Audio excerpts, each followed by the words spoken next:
Hello, this is David Erler from Heart Alliance School of Martial Arts. Um, Today, I want to tell you my story of how I got into the martial arts and where I came from, and hopefully where I'm at and where I'm going. Um, when I was about 5 years old, my mom brought home a uh, short statured, half Italian, half Chinese guy who was dating my mom for a while.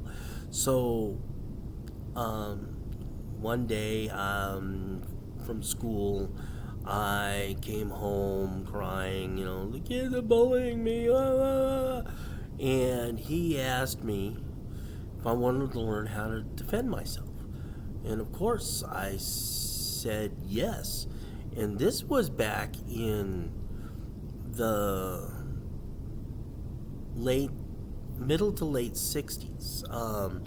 I was born in 1961, so this was about 1966 ish, around there. And his name was Ricky. Well, that was his American name. Anyway, so Ricky and I trained what he called the Black Tiger style of Kung Fu. And to this day, I have not found any references to this. But we learned, or I learned, a lot of ninja weapons, nunchucks and staff and swords and three-sectional staff, throwing stars, and all kinds of weapons. And he said that this style was a very special style of Kung Fu that wasn't taught to just anyone. And I trained with him for about 6 years. I was about 12 years old when he just left. Come to find out that he went back to China, and he had mailed me a scroll certificate. A scroll certificate I had to have translated to English, and it said that I was of the rank of Sifu, which is instructor. And I'm like, okay, this is cool. But at that time, I didn't feel that I had actually learned enough. To me, just still a beginner. Granted, I knew a lot of kicks and punches and strikes, and how to use a lot of different weapons, but I didn't feel that I knew enough. So after that, I went to a judo school for a while, and I went to jiu-jitsu school. I went to Tong Soo school, and one of the schools that I went to, my mom and my grandmother, they were doing some shopping next door, and I went into the martial arts school, and I met this man named Chuck and a bunch of other people. Come to find out later on that was Chuck Norris, the guy that I met, and he had a school in the hometown that I lived in at the time. Well, because of finances, I wasn't able to go to his school. But how I actually met him is I had gone inside and I had watched, and I went outside and I was showing off my mom and grandma, and I did a kick, and I slipped and I fell, and I hit my head on the concrete. Didn't knock myself out or anything, but Chuck and a couple of other students of his and heard about my fall, and they came outside and made sure I was okay. So that's how I met Chuck. I met Bruce Lee a couple of years later at a tournament that my instructor had taken me to in L.A. In the L.A. area, I know that, and I watched Bruce do some demonstrations on the 1-inch punch and how he can knock somebody into a chair and some other things. And afterwards, I was taken backstage, and I met Chuck Norris, and I met a bunch of other people that are now famous in the martial arts. Hey, I was just a kid. I met, can't remember all their names, but I do remember Ed Parker. He was a very nice gentleman, very, very sweet, and he patted me on the top of the head and said, "How you doing? How's your martial arts going?" And at that time, I'm just, "Oh, cool, yeah, I'm doing great." He said, "Someday you got to come to one of my schools," and of course, I said sure, but I never had a chance to. So I went to some schools and I did as much training as I possibly could. I studied with one of Chuck Norris's students that was high-ranking black belt for about a year or so, and really not got too far from him because again it was finances. But one day I had a little motorcycle accident, and this was when I was about 15, and I crushed my foot between my motorcycle and a car, and I was on crutches for a while. I hobbled down to the local 7-Eleven, got something to drink, and then I was going to go up to the sandwich shop that I knew on the corner. On my way to the sandwich shop, I hear this crash, and I'm like, "What the blank is that?" And I poked my head in the door, and I see this small guy. He must have weighed about 120 pounds. I mean, he wasn't much taller than me at the time, and he was breaking river bottom stones. And there was a stone here, a stone there, another stone sitting on top of a plate of metal. And he was breaking these stones, the top stone, with a ridge hand, with this part of his hand. And I hear this, pow! And that stone went into like a million pieces. So I go, wow, I want to learn that. And sorry about that. He must have heard me, and I talked to the guy. His name was David, and his last name was Shaneen. And I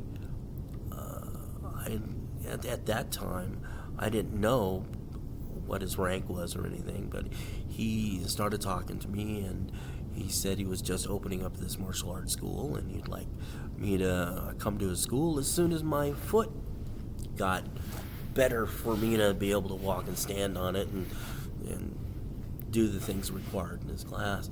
And he's Lebanese, and he had come to this country because he married a ballerina that was an American, and he wanted to get away from the war stuff that was going on in his country, which I don't blame him. War is a bad thing.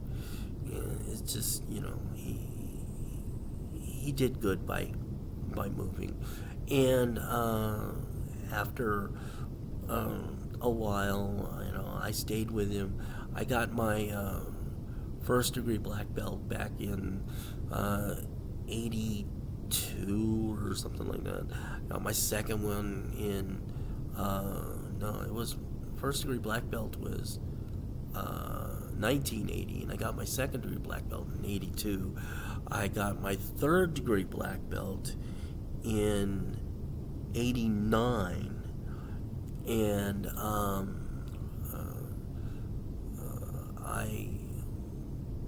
I trained with him, and I trained with his brother and his other brother, who were all in the master ranks, fifth, sixth, and the Grandmaster David Shaneen. He's a ninth degree black belt. He also has his own federation. Well, my wife's mom came down with breast cancer, and she wanted to come out to Texas and help her mom go through all the surgeries and stuff. And I got to talking to her and looking at what all is involved. And I knew it was going to be a couple of years, so I said to her, I can't just leave you out in Texas and try to, do what I had to do here. And so I said, we're going to have to move to Texas. So in 96, my mom died. And which left me with some money. And my Grandmaster Shaneen said, when you get to Texas, open up a school. Well, when I got to Texas and I opened up a martial arts school in 97 to 98, school was going great until there was a big flood. There was a big flood in 98. There was a lot of water in the school, and I just couldn't afford to reopen or anything. I lost too much, and I couldn't, the area that the school was in really wasn't a flood zone. So at the time I opened it, we weren't thinking about, wow, the school's going to get flooded, but that just, stuff happens. So I lost everything in 98, and then for a short period of time I tried to, work out on my own, but, life happens. I pretty much at that time just gave up on doing the martial arts. So period of time goes by, and I gained a lot of weight, and I got up to almost around 280, and I was at work one day, and I'm like bending over to pick something up off the floor, and I'm struggling. I'm just like, I just can't do this, and I think one day I'd actually ripped my pants. So I just said to myself, I got to do something to get myself back into shape. So I started looking for a martial arts school to start off with, and I found a martial arts school in the north side of San Antonio, and it was an ATA school. And I liked the instructor that was there.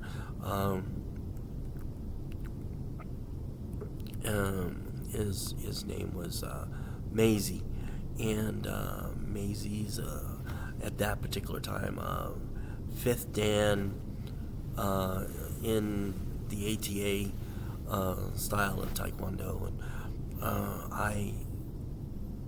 I really liked his classes and the way he taught. So I went there for quite a while, and then some weird stuff happened between Mesa and the people who owned the school. And he decided to break away, and so I stayed with the classes for a little while. And the new instructor that came in, I just didn't like his methods, the ATA for me, I just mean for me, had a great program for the kids, but not so good of a program for adults, or at least for me. So, luckily or unluckily, the COVID hit, and that school had to close down because, hey, you can't punch somebody from 6 feet away and they go, ow. It just doesn't work. So, through the main part of COVID where you had to stay away from people and stuff like that, I did try to do some training on my own. But, when you're trying to do it with yourself and there's nobody around that can really help. So one day, my wife and a friend of ours are looking for a give me a second.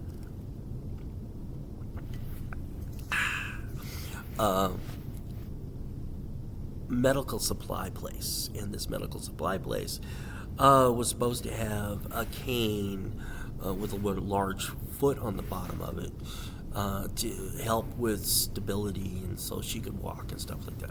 So we were driving around, and I was just following the little blue dot, and it said, "You are here." And I look out the window. It's just a martial arts school. There's no medical supply place here. And well, let's go look for another one. Blah, blah, blah. And I look at the window and I see the signs, and it says Taekwondo and MMA and blah blah blah. And I go, wait a minute, girls. I'm gonna go see if they're open, and I'm gonna go talk to the instructor or whoever happened to be there. So I ran inside, and I talked to the guy that was there. His name was Steve, and I was like, "How you doing, Steve?" And goes on, and he tells me all about himself. He's a champion in the MMA, and he teaches Taekwondo, and he teaches the old style of Taekwondo, and he teaches the style of forms that I knew from the ITF, and I'm like, cool. I don't have to learn all new forms. I can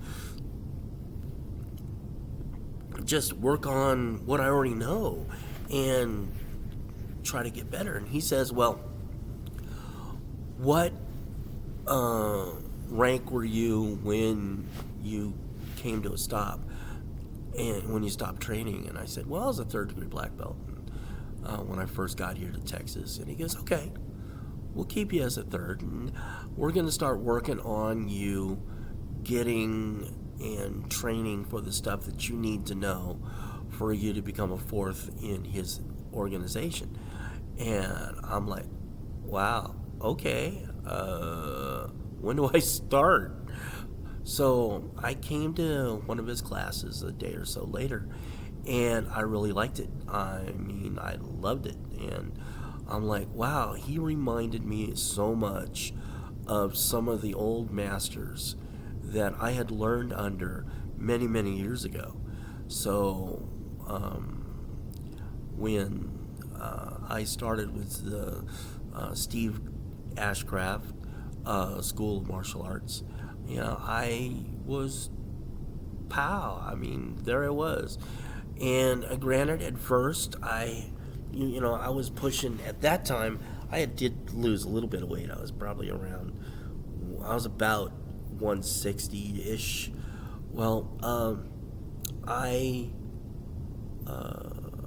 have been with him for over a year now, and I've gone from 160, and I just weighed myself just the other day, and I am, on that day, I was at 219.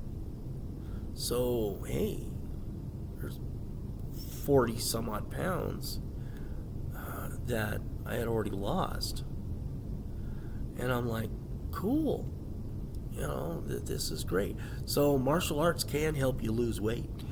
I am currently a fourth degree black belt in his organization. My belt's got 4 little stripes, and I got my name on the other side. And I am starting to learn my next forms and the next things I've got to be able to do my 5th degree black belt. So that's my story up to date. It is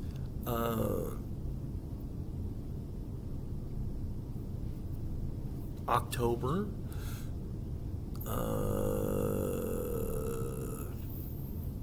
15th or 12th. Well, it's in the middle of October of 2022.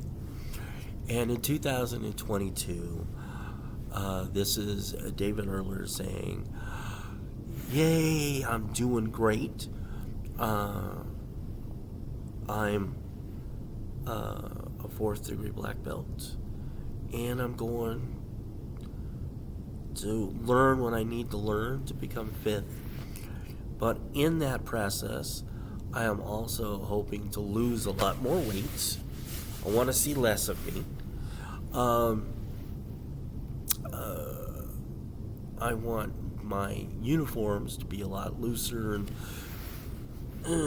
okay.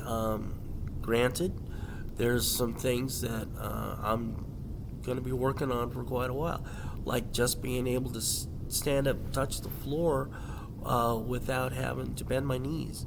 When I first started a little over a year ago, I was barely able to touch my knees with my legs straight. Now I've gotten down to where about halfway down between my knees and my feet, so that's a big progress. I am kicking quite a bit higher. I barely could kick to my waist, and now I'm kicking about chest level. As far as front kick and round kick and whatever. But I'm getting there. And what I want to tell all you people is that it is very possible to use the martial arts to become a better you. And I am getting there. I'm becoming a better me. So, love y'all. May the force be with you. Live long, prosper, all that good stuff.